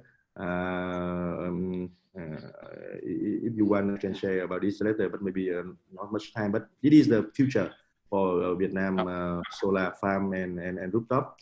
Vietnam still need solar, and this is the way we even now they're talking a lot about the wind and the offshore wind and so on, but it is not enough. And this also will because the wind is not everywhere. The wind only in some places where there's a strong wind. So sooner or later the transmission line also will be overloaded. So yeah, the need to yeah, they have to come back to the solar soon. It is the belief from the yeah. Absolutely, yeah. Absolutely. So thanks for that, and that's very clear. Now we curtailment. We keep hearing it. Lorenzo, yes. You work for Total Distributed. You don't have any curtailment issues. So do you? Because most of your projects will be behind the meter. What share of the 13.5 gigawatt do you think should be on the rooftops? No, yeah, I think that big advantage of rooftops is that you don't have a curtailment issue, like you say, because on the utility scale or the large scale, curtailment is a very big problem. And now, as we know, there is the pilot scheme for DPPA, so direct power purchase agreement, so corporate offsite power purchase agreements. And those are also facing a big issue, I think, because curtailment is going to be the big question mark. The curtailment, which is the other side of it, which is a take-or-pay commitment of take from EVN. But I wanted to ask Dr. Hoang, because I think one of the curious things about Vietnamese market is that all the developers, all the customers also, a lot of EPCs, everyone is second guessing what the government is going to do now, what the MOIT is going to do. In terms of the feed-in tariff, it's going to be extended, it's going to be like that, the size and so on. And we know that this year actually, before it was actually extended in April, there was all kind of rumors saying it was going to be on a regional basis, it was going to be canceled completely. So he says he heard rumors, which I'm curious about, that it's going to be extended, because this is something which I think is very important for the market. You know? Okay. Yeah, because I'm working in the association, as well as I have some connection with the MOIT and the government. So, of course, I know some information, but I cannot officially sharing with you, but just talking about the rumor, right? Okay. Yeah, that the government still need solar, and they now preparing to extend the feed-in tariff, open more opportunity for the project the farm, and continue to support the rooftop. They still need the solar to put more into the network. It is still a better choice than waiting the LNG project, which is a long time, and buying the electricity from China or Laos. Yeah. So the feed-in tariff maybe extend the price, but as I mentioned to you that they would try to limit the time for that. So people are talking now about the 6 months to prolong. The rooftop also have the same thing. For the solar farm, they even talking maybe they will reduce a little bit more price versus at that moment 7.09, right? So it will be as I mentioned, they mentioned, they may be reduced a little bit more, maybe 5 or 6% more, not much. Okay. So yeah. So they still want to put more solar into the network. Yeah, because because I think what happened was that when they did extend the feed-in tariff, in the end they did it in April until the end of the year, which is a very short time. It means that basically only projects which were already undergoing could aim to COD before the end of the year. But otherwise, even if they extend for 6 months, 6 months is a very short time to build solar. So yeah, short timelines. That's what we heard a lot. We had the short timelines for the original utility feed-in tariff, and now we hear about potential extension. I would like to ask the other panel members from a on-the-ground project side, Dr. Valerie, how do you operate in such short time frames? How does that work for you, especially in COVID times? Can you shed some light on that? Sure. Yeah, so I think what Lorenzo said is a very important thing. So the first phase, at least when you have 9 months or 12 months, you're able to secure the material and also get the price for it. You're able to ship it and be there on time. It's still gonna be a very big rush. And to be honest, building 130 megawatt in 9 months time and connecting before last year in June was already very challenging. But if you have knowledge and you have good cooperations with local Vietnamese companies that help you pushing it through, it's doable. Then the second phase, everybody was waiting. I think also from the investor side, they needed some clarity. So they're not able to kick this off or look for a company that can build it. So everybody waited until the official announcement, and then they reached out and tried to get offers. In the market, COVID was there as well. So the supply side changed as well. So the prices from this side changed also. And that means a lot of developers and investors said, you know, for me, it's too risky because a solar plant cannot be built in 6 months, even if you have all the permits in place. So you either take the risk and you have very good connections and you find a solution afterwards, but then probably no bank will go for it. So you have to do it all equity. And I think giving a little bit of longer timelines and also enabling not to do adjustment retrospective is very important for investor side. If you compare to markets that are already mature, for example, in Europe, I mean, we all started with feed-in tariff and a very good security, and that enabled a lot of investors to speed up the growth. And exactly that happened in the first phase of Vietnam. And the second phase, it goes from this very large scale to a little bit smaller scale, rooftop, direct PPAs, as well as tender schemes. And there you see already a lot more players, but nevertheless, almost all of them need some security to be able to finance, because we don't talk about a year or two, we talk about 20 years, maybe. Maybe we need to have a backup plan in case one of these direct companies that consume the energy are not there anymore. So there needs to be a regulatory framework so you're able to deploy your investment. So I think as long as you're agile, I think you can make it. So personally for me, I love the Vietnamese market because you can always find a solution to it.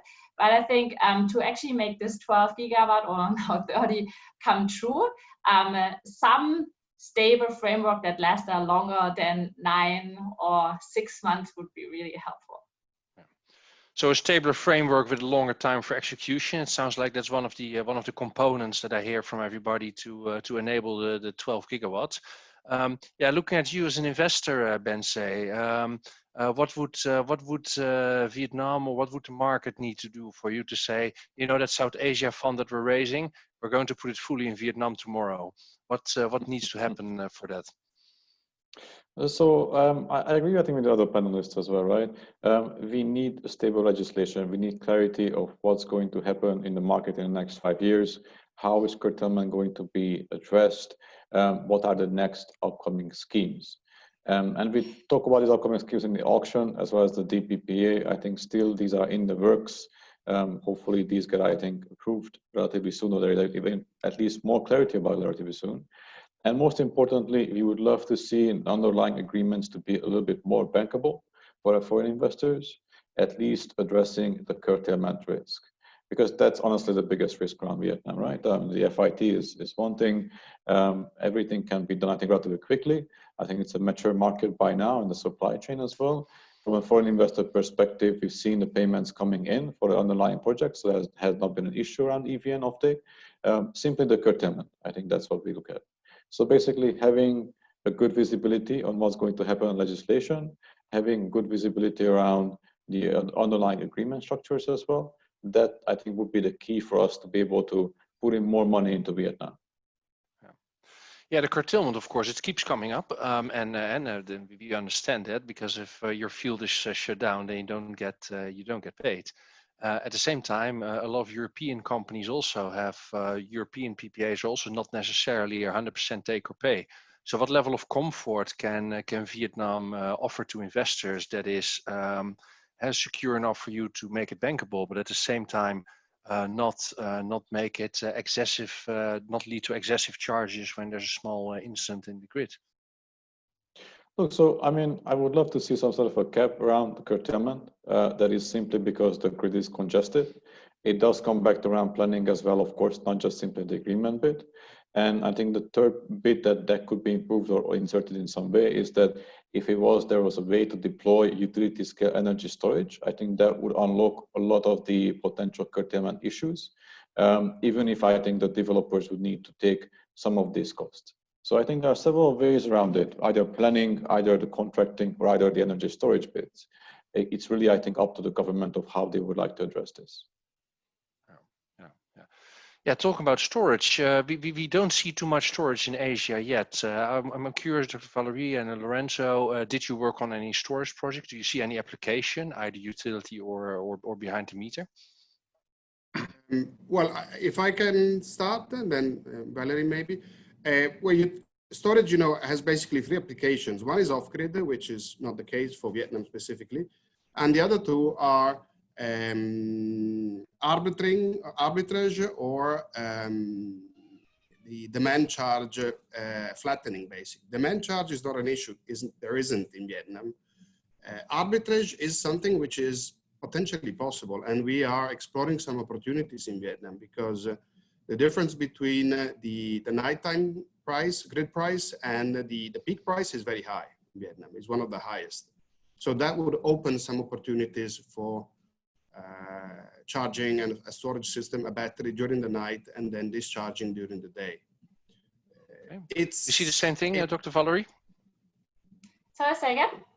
Do you also see? Do you see some storage applications already in Vietnam? Did you work on any? Do you see these? So do you see them as part of the in mix? Vietnam, we have not seen any yet, because I will totally agree that if you need to have like a business case behind the operation, so you need to have a gap between 2 different things to be able to cover the cost that you have for your storage. So the only application or where we have bid for projects are more island-driven systems, where you have a total integrated system and you want to meet a demand curve and stabilize the grid as well. So then in general, these have 2 applications and 2 different business cases, and then you can make it work.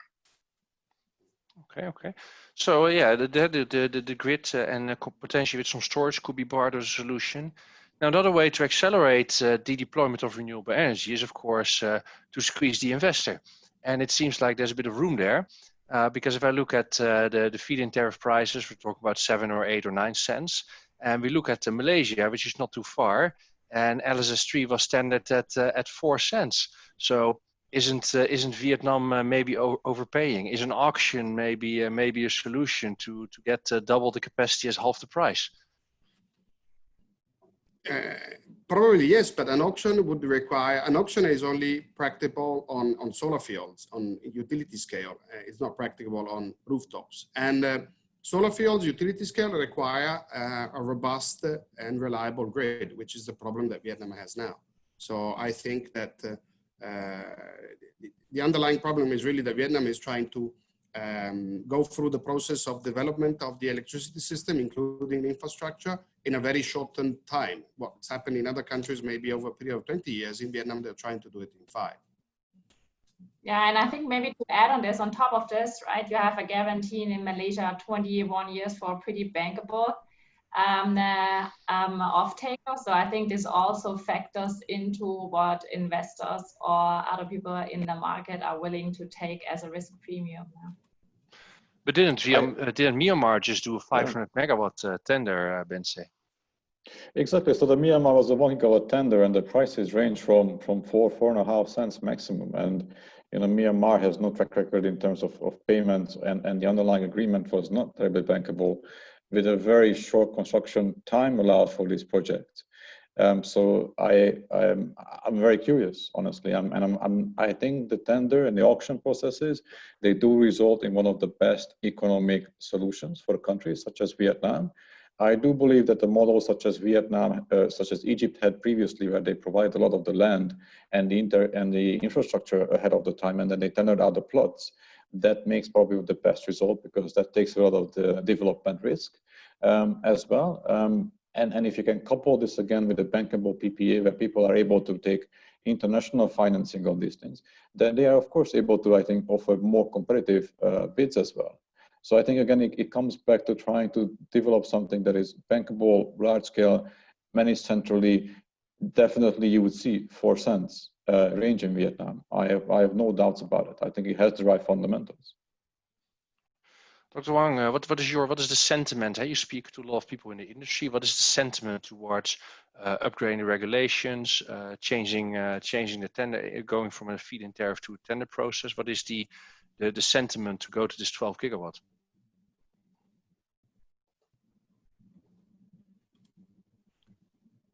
Okay, we might have lost Dr. Wang. Okay.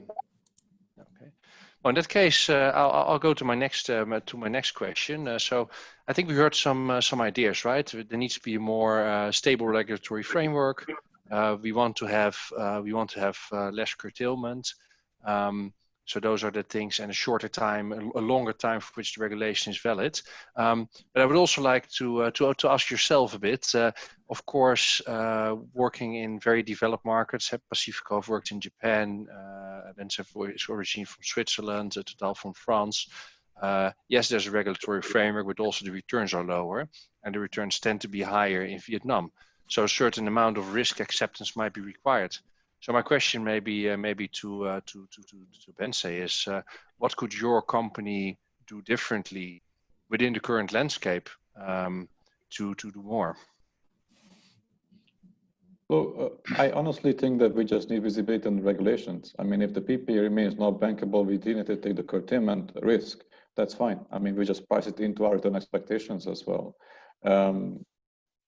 I mean, I've worked on projects before in Vietnam. I invested into Vietnam previously, and I've been always very happy with the outcome. So there is no doubts about that. And you're right. I mean, additional risk when it comes to Vietnam, additional, I think, risk expectations, return expectations, they're adjusted for that.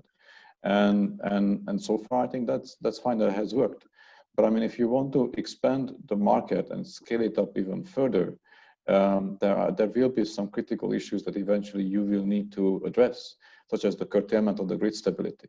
So as much as I think there's a lot of investor interest into Vietnam and a lot of the success stories, I think previously, on the long run, I think there needs to be some adjustment made to the schemes if they want to build an even more robust renewable energy capacity there.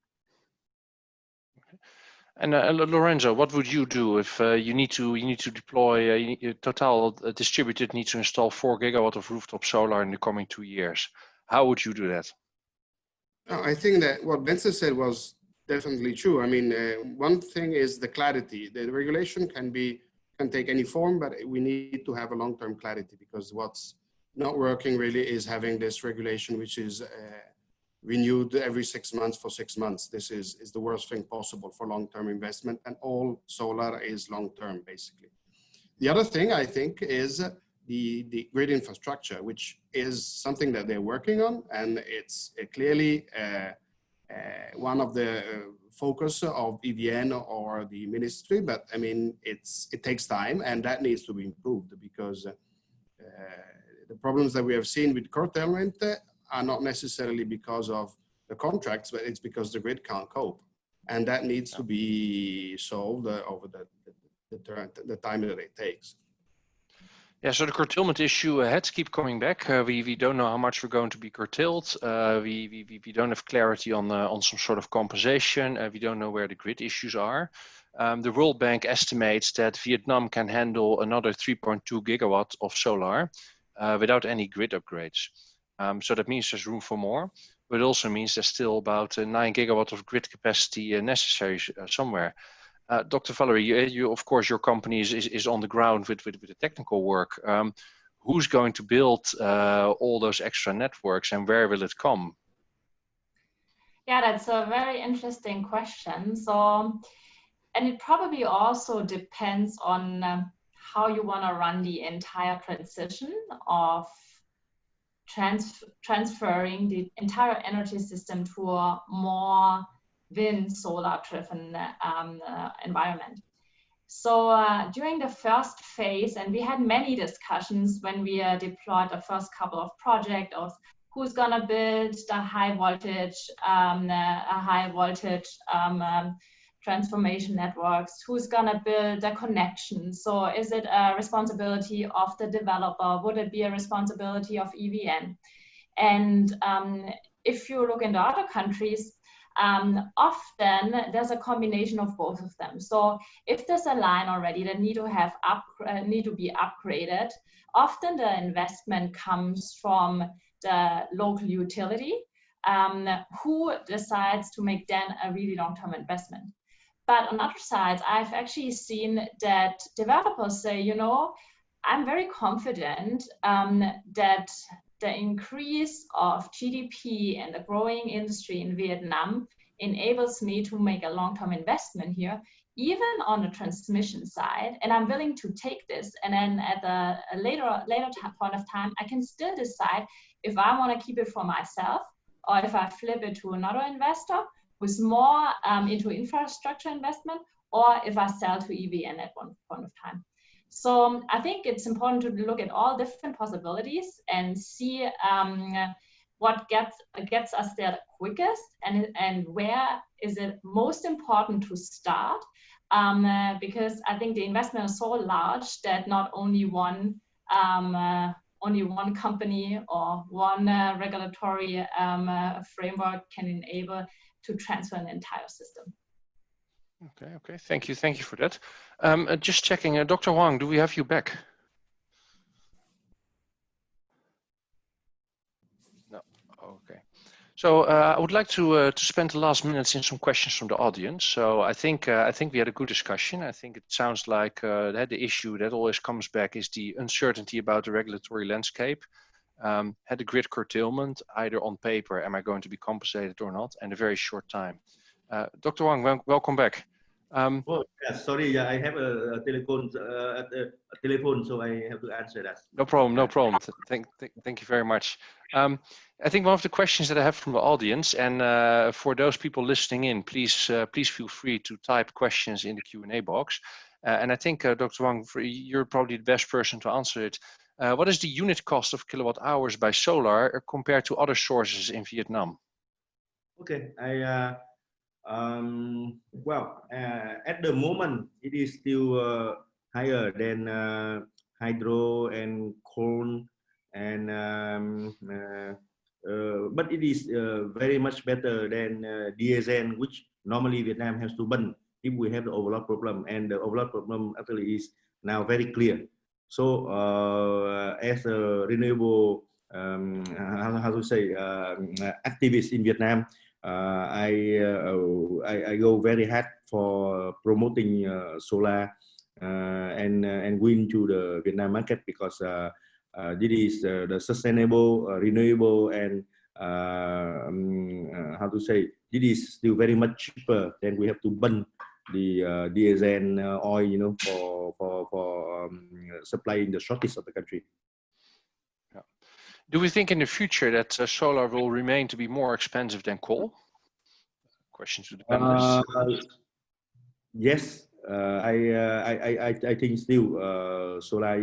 Even we know that the equipment and the panel is decreasing recently the price, but we still think that solar is still higher than coal. Actually, at least in Vietnam, because we do not have the, how to say, the own manufacturing of the solar panel strong enough in Vietnam.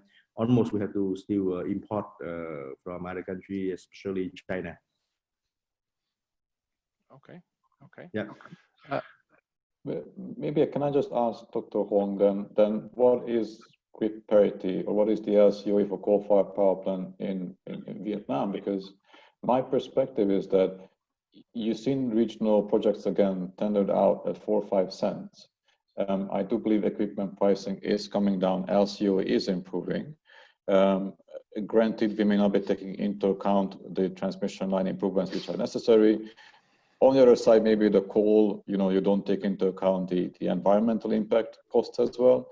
So honestly, my impression was that solar is definitely below grid parity right now in Vietnam, and it's becoming significantly more grid parity. Okay, quickly about the auction mechanism.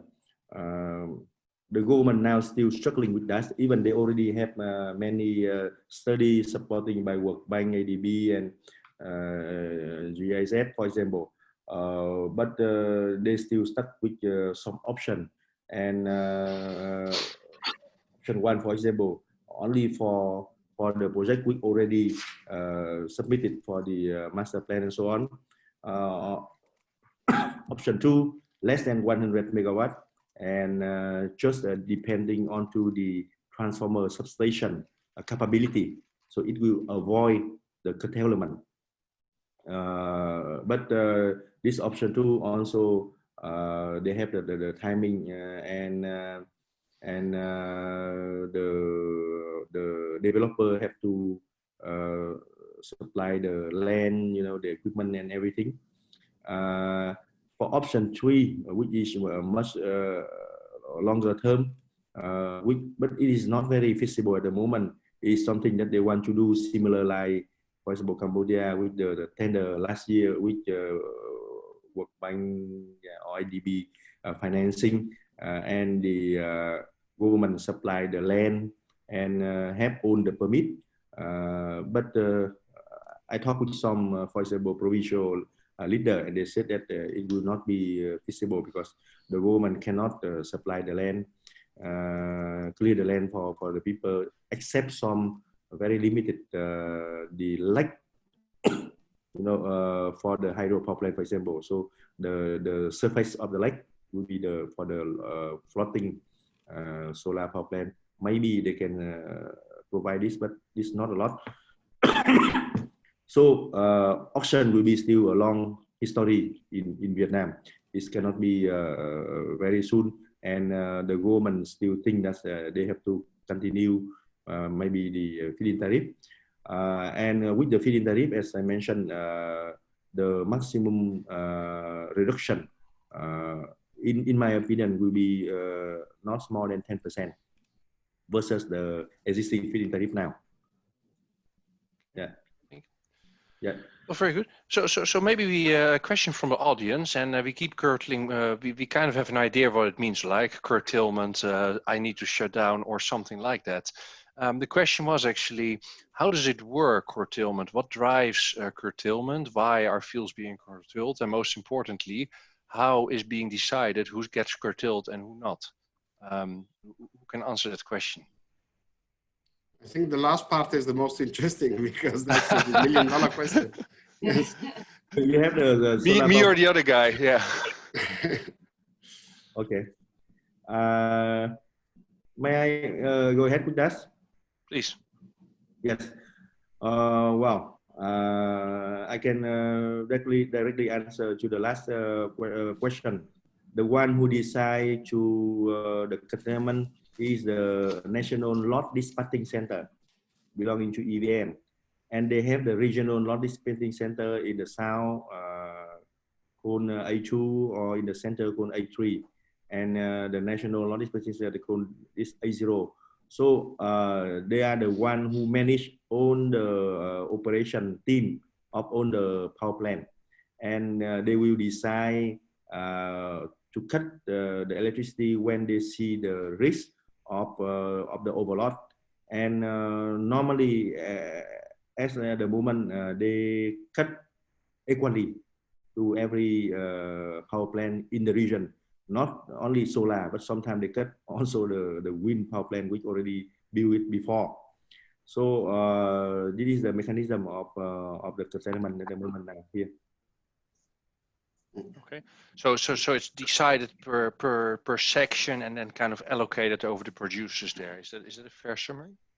Yeah, if they see one area may have the overload problem, they will inform and they will cut to every producer in that region with the equal percentage. Yeah, everybody. Okay, so that's a relatively fair allocation mechanism. So that would help Bense in his modeling and pricing it in for his next investments.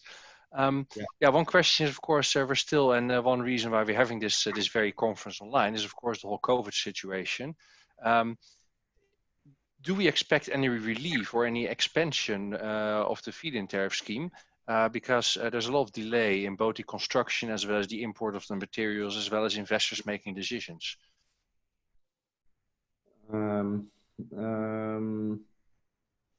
Yes, they are now considering about the extension of the feed-in tariff, but it's not due to the COVID. Actually, for your information, when we are here sitting and talking about the problem and so on, the local developer, they are building the solar power plant over there in the farm for the rooftop, and they still meet the deadline. So the majority, they will still meet the deadline, they still can get this feed-in tariff price. And for the international developer, we have to compete with the local people who think that the PPA is bankable and who already have the experience of the very good profitable business before with the solar.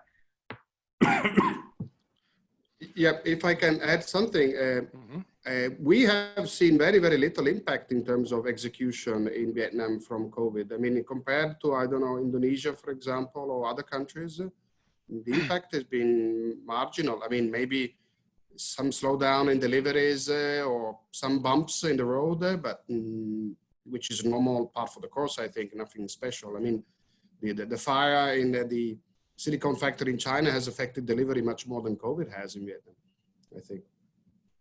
Yeah, there's a little bit, maybe political problem or something like this can make the solar supply, I mean panel PV from China can have some time shortage and so on.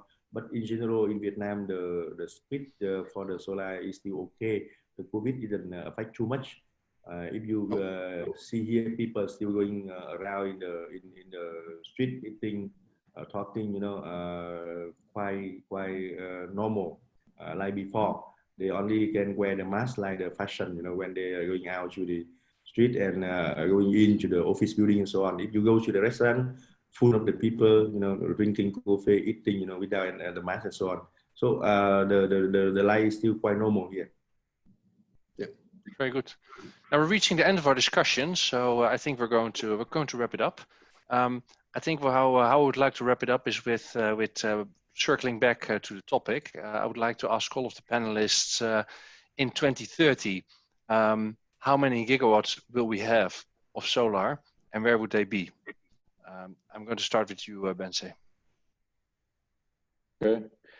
I had this prediction asked for me in the FIT1, and I under-predicted. I thought the FIT1 was going to be 1.5, 2 gigawatts, ended up 4.5, 5. Now, by 2030, where we'll be, I think it's definitely going to be beyond 5 gigawatts. I have no doubts about it. I can easily see. I need a number. I need a number. Okay, you can put me here down for 20 gigawatts of solar. 20 gigawatts. All right. Yes. Lorenzo, how many gigawatts and how many gigawatt of those will be on rooftops? I think probably 20 is around ballpark figure I would also cite. Rooftop, I think it really depends a lot on what the MIT is going to do with the regulation. As you know now, there is a 1 megawatt limit, and everything about 1 megawatt is complicated, multiple meters and so on. This is really blocking the development. If that were lifted, the rooftop would become double, I think, overnight. So by 2030, how many gigawatts of out of your 20, how many will be on rooftops? 5. 5. All right. 5. Dr. Valerie. Yeah, so if we say 12 gigawatt, that when we still have 10 years, right? That would be 1.2 only per year. So I think too little. Then if we talk about 20 gigas, would be 2 gigawatt per year. But I think there's already a pretty good industry building up within Vietnam. And I think the spirit of the people of in Vietnam is also very driving, you know, and they will always find solutions. So I'm going to go a little higher, and I will say 22. All right, 22 gigawatts. Well, Dr. Wang, it's up to you. What's Yeah, and don't say 10 now. Thank you very much. You give to my country a very ambitious and positive thinking. Yes, I agree with you that the figure may be more than 12 gigawatt. The reason is at the moment we already have 6 gigawatt under operation. It means that 6 gigawatt in the next 10 years. Yes, it seems a bit low versus the tension, and especially with the country thirsty of the energy at the moment. You know, the country is in the shortage of the energy. So I agree that this can be go up to the 20 gigawatt. By the way, the director of how to say electricity and renewable energy is my friend. He also told me personally that yeah, the thing may be more than that. Depend on to the government strategy. I mean, there's the very high strategy already there supporting that, but the strategy of the country here is every 5 years changing the government. So the changing government this time very soon in the next 2 months you will see the new government, and it depends on to the new government. The solar will be developed. Yeah. All right. Very good. So, well, I think we reached the end of our discussion. We're running a bit over time, so I think we had some good insights. The curtailment and the addressing, the predictability and some guarantee that remains a problem. The ever-changing regulatory landscape that we hope can be addressed soon. But at the same time, the optimism is there. We complain about the restrictions, but it sounds like the target put here can easily be doubled. So yeah, some work to do, but also a lot of optimism in this room with 20 gigawatts to be built by 2030 with an additional bonus 2 gigawatts from Dr. Valerie. But thank you very much, everybody. 2 gigawatt I'm gonna build, okay? All right, that's the deal. So I'd like to thank all the panel members for making time available and a great discussion, and thanks everybody for listening in. Okay. Thank you. Thank you, everyone. Thank you very much. Thank you. Bye. Thank you, Vincent.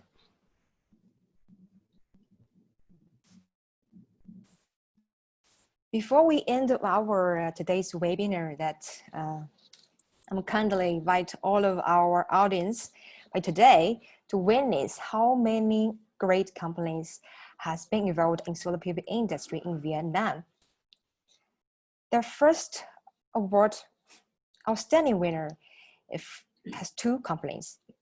One is Sunrise Solar, another is HIGG Group. And the second award is from Pacific Energy for the solar wind project of the year for renewable energy in Vietnam. Congratulations for all of you, and you deserve it. Thank you so much for your today's attending for our webinar, and I hope you enjoyed it. Thank you so much, and hoping for you to see you next time. Thank you. Thank you, Jessica. Bye-bye. Bye.